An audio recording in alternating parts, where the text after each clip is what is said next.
So the question is, how do we get rid of a habit that we are struggling to get rid of? Well, we received many similar questions regarding habits related to smoking, alcohol, watching internet, social media, porn, masturbation, and many such habits. So we'll try to cover all those habits or addictions in this answer. Okay. Now, whenever you use the word addiction, first of all, you would have to understand that this is a very strong word which should not be used casually for any mild craving. When you say I'm addicted to this, any particular habit, it implies that you have become so dependent on something that you cannot live without it anymore. It is not only a dependency, but it has reached the level of enslavement. So, if the situation is this bad, then you would need a professional doctor along with support groups, help from family and friends, and all. In extreme cases, even rehabilitation center and strong medications may be required. But in most cases, people use the word addiction casually for mild cravings or habits which can be easily taken care of. Now, these mild cravings are called compulsive behavior. You feel compelled to do something or repeat a particular task or habit. So, you enjoyed something and you want to repeat that experience over and over again. Okay, that's a compulsive behavior. It has not yet become an addiction which you cannot live without. Because mind has this tendency to repeat the highest pleasure it has experienced so far. Okay, so problem starts when you start saying I'm addicted to this, even when it is just a craving. Okay, so there are two problems in this particular statement when you say I'm addicted to any particular habit. First, you're giving your mind a message that you cannot live without this thing, and in turn mind will accept this as your command, because in a way you are convincing your mind. Okay, so if you will keep on convincing your mind like this, I'm addicted, then definitely, even if there is no addiction currently, gradually your mind might create this addiction for you. Then definitely you will become completely dependent on it. Yeah. Second important point is using such kind of statements create too much identification with something which is not even true.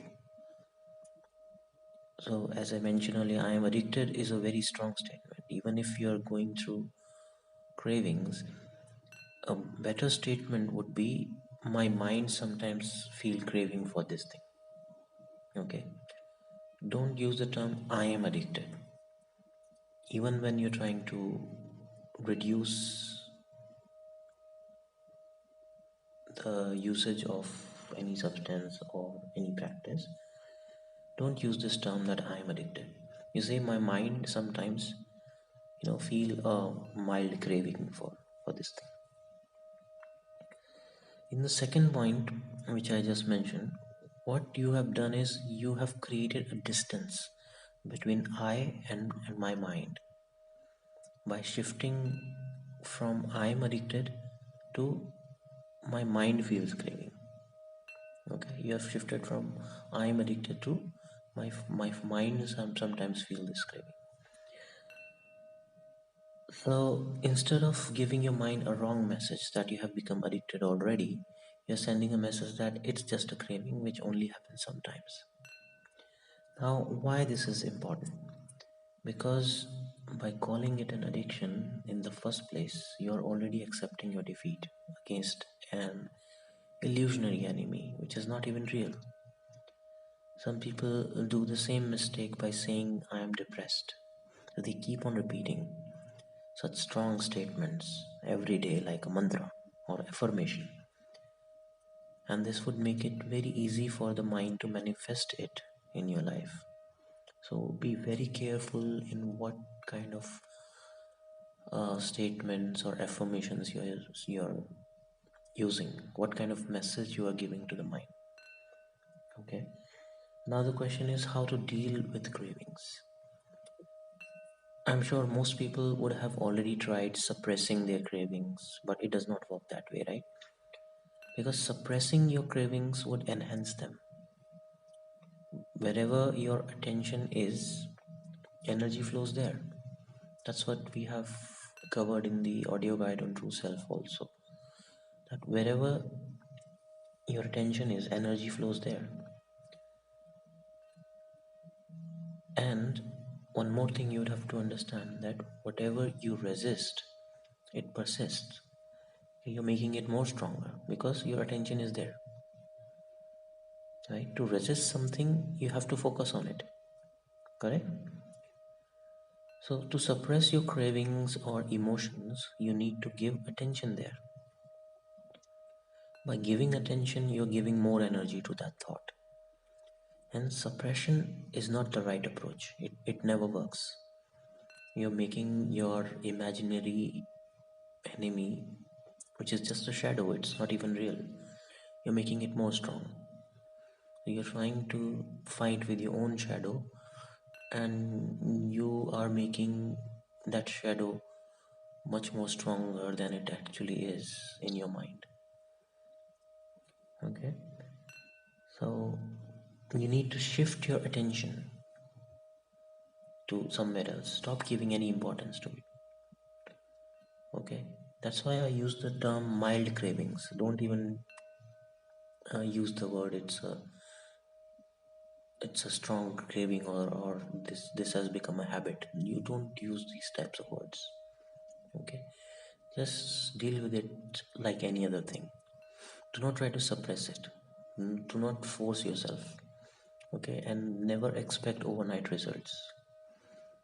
Gradually you shift your attention to something else. It can be a morning walk, or you can develop some new habits.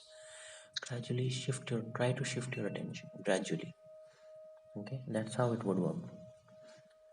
So it can be a temporary distraction or a better experience which gives you more pleasure than this one.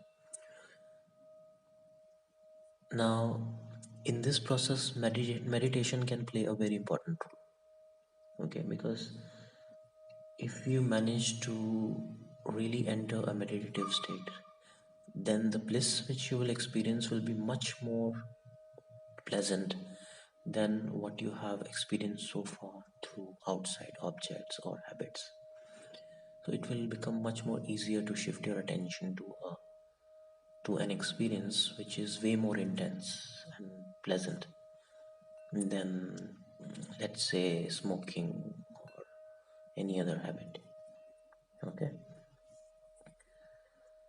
because meditation helps in creating a distance between you and your mind. So this is another aspect, that it creates a distance, and it will be easy to understand. Right now it's just a theory for you, but as soon as you start entering the meditative states, it becomes very obvious that mind is something which you can witness, and as soon as there is a distance between you and your mind, and you can witness your thoughts, then it becomes very easy to ignore the thoughts. It becomes very easy to ignore the cravings or any compulsion. Okay, so meditation makes it easier to shift and bring your attention back to the present moment from your mind's useless thoughts. With regular practice and patience, meditation can take you to such a blissful and peaceful state within, after which your mind will find previous cravings as non attractive. It would not mean much because mind always chases the highest pleasure it knows about. Okay, it has it. This is the tendency of mind. So here, meditative bliss is not about any ecstatic experience which you feel when Kundalini rises or certain energy centers open up. No, it's not about that. This bliss of the peaceful state is beyond those experiences also, where mind rests in its own source and you feel oneness with everything, literally. Once you dive into that state, then mind cannot bother you after that. Nothing in this environment or this any situation would not bother you much. Okay, so this is how you can gradually uh, cut down on any particular habit. For an example, suppose you have a habit of smoking, let's say 5 cigarettes in a day. So gradually you can cut down on it. So one thing you can do is give some time, whenever you feel this craving, just convince your mind that just wait for 5 more minutes. Okay, so I'm not saying you stop smoking immediately. No, just when you are feeling an intense urge, you just say to yourself, okay, I will smoke, but not right now, but after 5 minutes or 10 minutes. So gradually you delay it. Okay, this is one of the trick, and meditation would definitely help. Okay, the next question is, can a poor handicapped beggar in life also be grateful and spiritual? If not, can we overcome whatever is decided on in our destiny? Okay, so this question is coming from an assumption that those who are beggars or those who are handicapped cannot be spiritual or grateful for life. So you're assuming that they are always on complaint mode. Of course, you would have seen such people, but not all of them are like that. I have personally met many uh, people who were beggars and even handicapped, but they learned from their life that always being in complaint mode is not a great way to live. So forget about those, even those who have all the comforts of life, they are doing uh,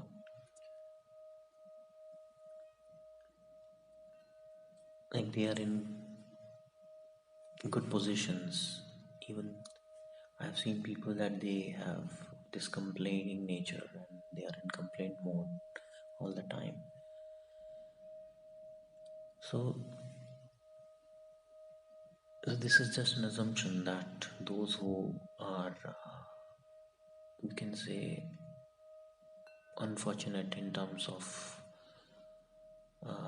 they did not have all the limbs since birth, or they were born in a very poor family, or they were forced to beg and all, they cannot live a happy life. That's not true. If you will really look around, you will find many such people who are not in a very good situation, but still they manage to live happily. They feel grateful for whatever they have. Okay, this is just the question of what's your attitude, how you look around.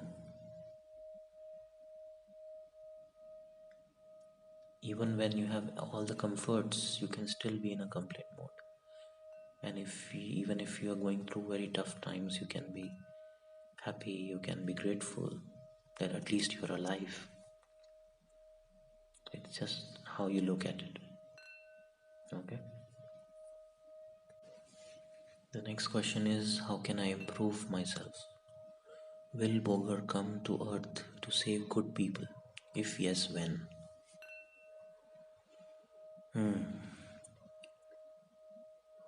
How can I improve myself?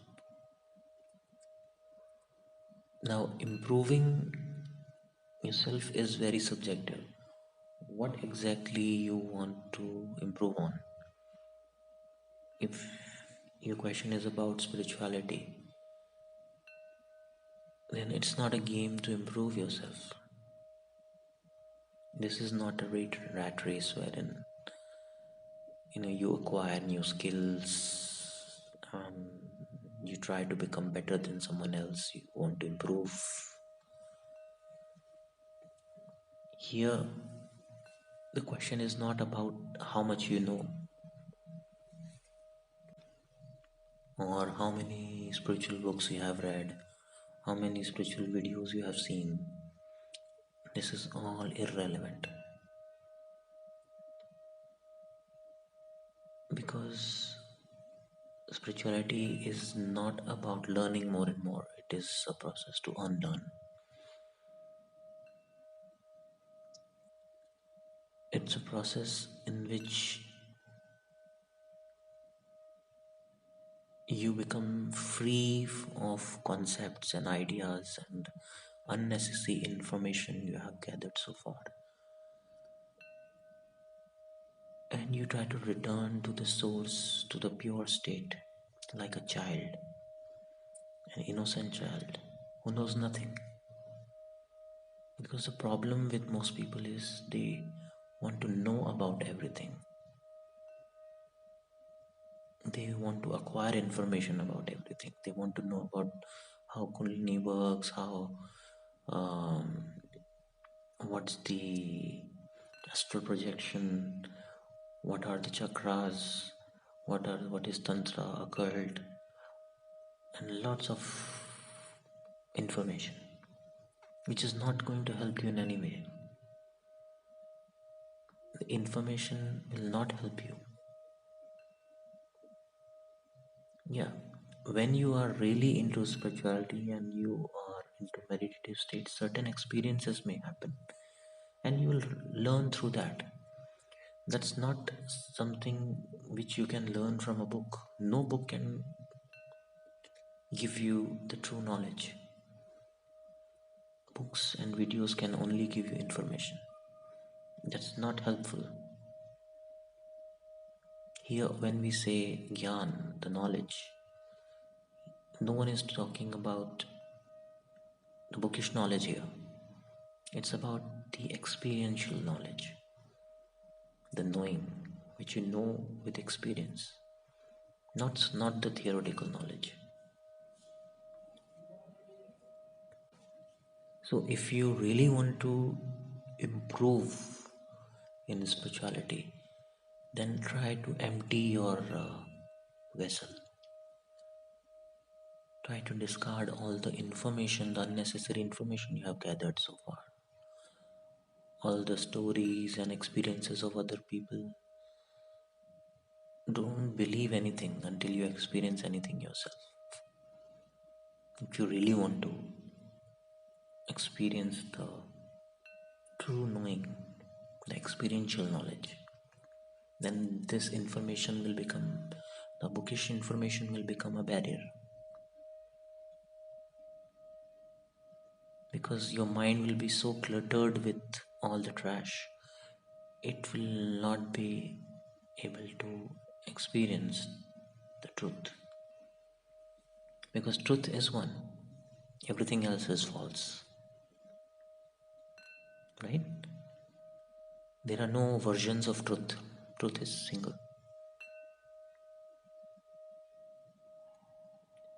Rest, everything is false. So if you're really interested in truth, as we say, Sat Chetanam, the bliss of true self, Satya.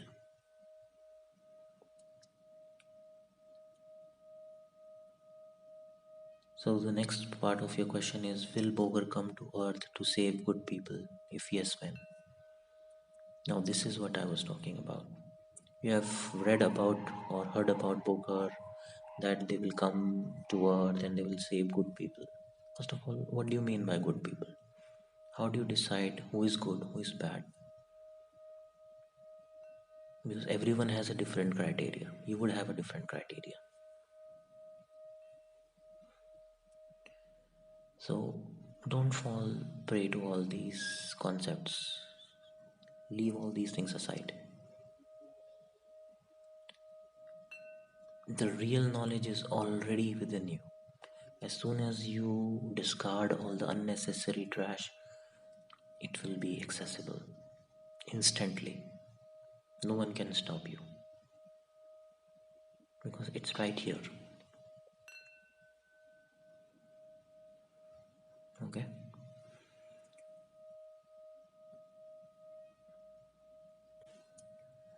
The next question is, sometimes a thought prevails that life is worthless and either I renunciate this world or death embrace me. Please guide what to do.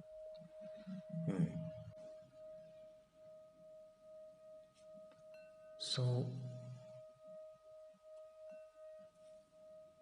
many people have this wrong assumption that spirituality is about leaving everything and shifting to the forest area, and then something magical may happen. This is a wrong assumption, because the whole idea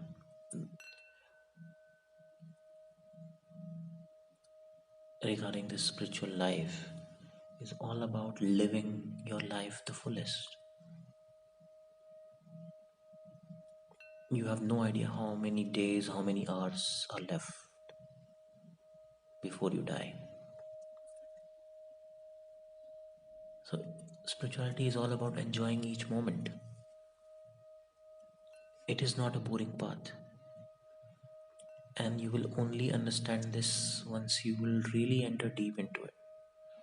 Otherwise, from outside, if you will keep on analyzing, then it may look that no, it is about neglecting all the pleasures of life, or suppressing the desires and all. No, that's not spirituality. It has nothing to do with spirituality.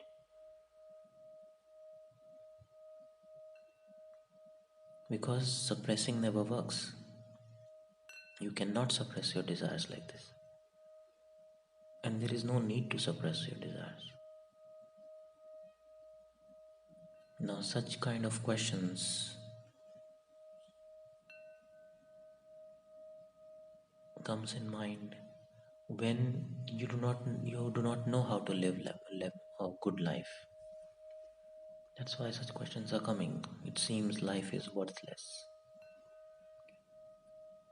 Just observe your mind. It's just another thought. Yeah, a thought is saying that life is worthless. Death should embrace me. How do you know that's the solution?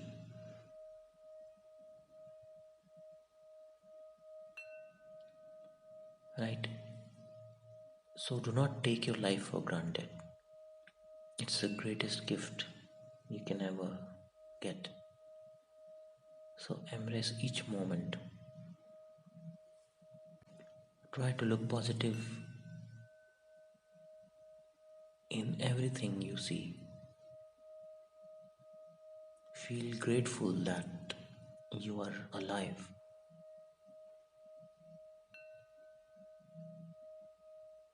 You have no idea what real suffering is, so you should be grateful.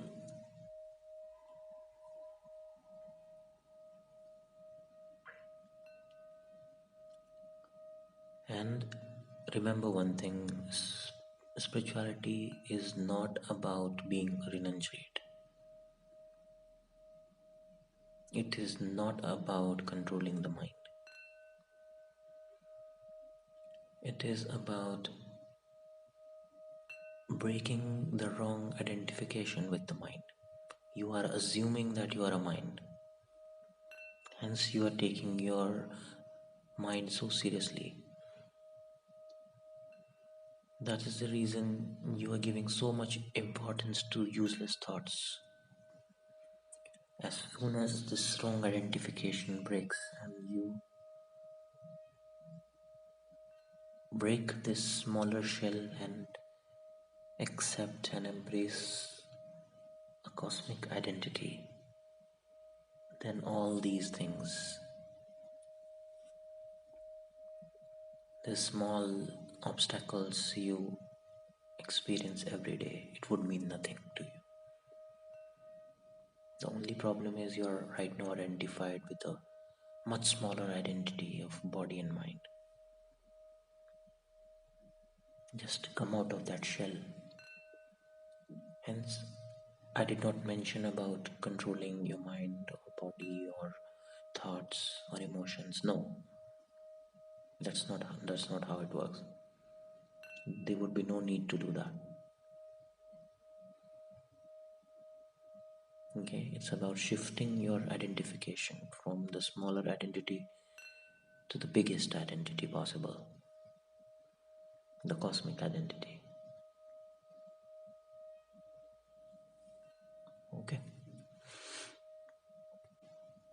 The next question is, when I meditate, I go into a dream state of mind. Why is it so? See, if you're entering a dream state of mind, first of all, it's not a meditation. So please do not call that session as meditation, because when you are really in a meditative state, there cannot be any movement in mind. Okay. It does not mean that you apply effort and try to control the mind, that you should stop thinking. No, it does not work that way. You gradually become effortless, you let the mind flow, you do not give importance to it, and gradually you reach a state wherein it's an effortless state and they are not even thoughts. So you fall into a thoughtless state. You cannot create that state. You cannot make any effort to reach there. Only in an effortless state you fall into it.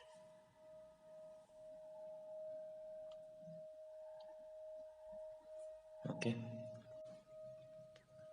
Now the question is, why do you are experiencing these dream-like states?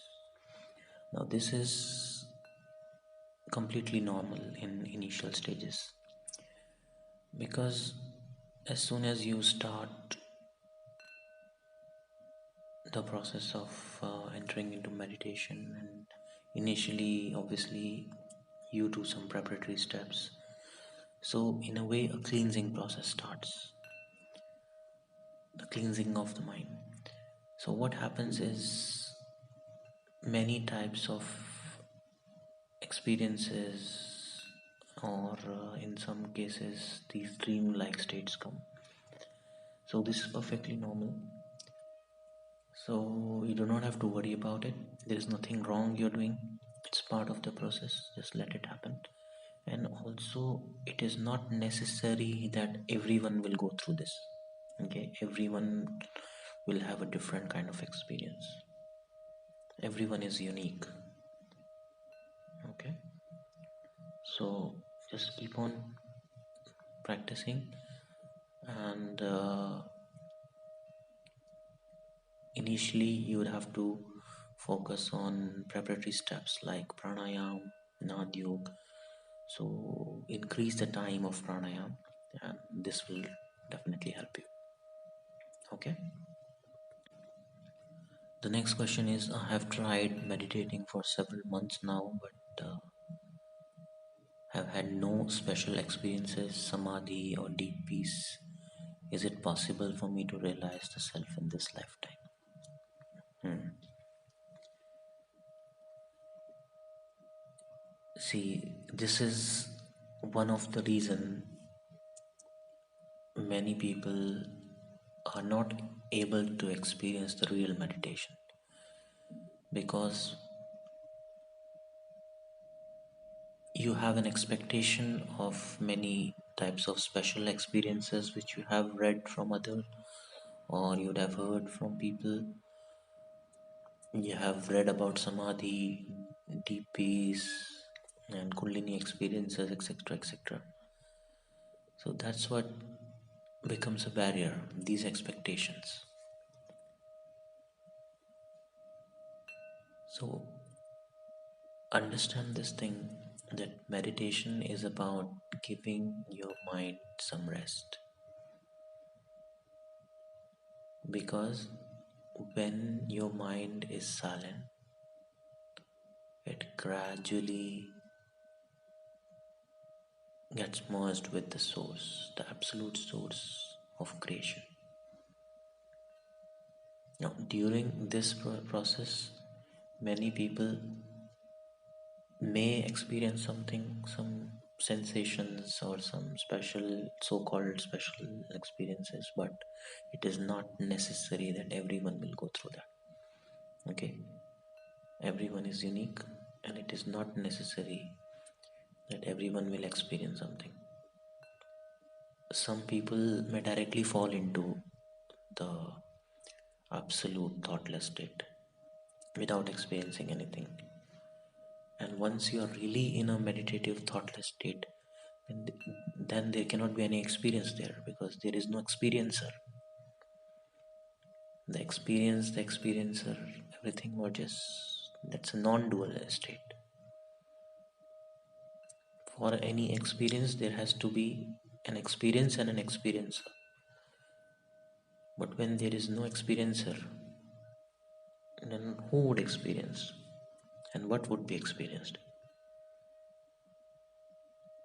So that's why it is called a state beyond time and space, because there is no sense of time, there is no sense of space, there are no experiences there. When you will come out, you will know, okay, 5 hours, or let's say 10 minutes, half an hour, 1 hour, whatever. You would not know what happened at that time. That's the real meditation. That's the non-dual state of samadhi. Okay, so you cannot experience that thoughtlessness. Thoughtlessness cannot be experienced, because without any thought, there is no you. The so called you, which you carry proudly, is just another thought. As soon as there are no thoughts, there is no you. And that's what happens in deep sleep also. You do not experience yourself, you are not conscious of yourself in deep sleep, because there are no thoughts. Without thoughts, there is no you. So, if you are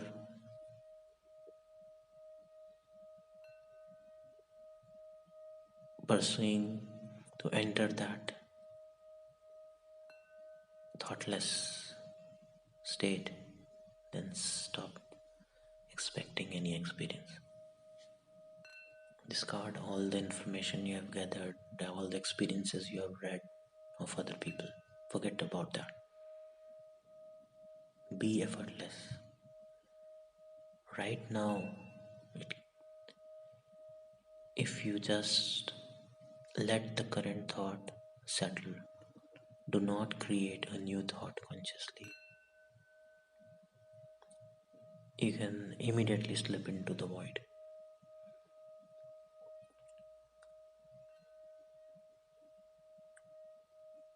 There is no need to wait, it can happen right now, right here. That's the absolute source of everything.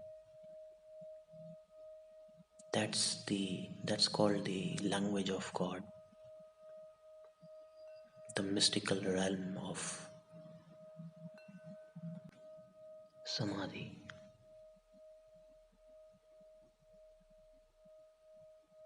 Then there is no sense of you, there is no ego, there is no past, there is no future, there is no present, there is no time, there is no space. Only bliss.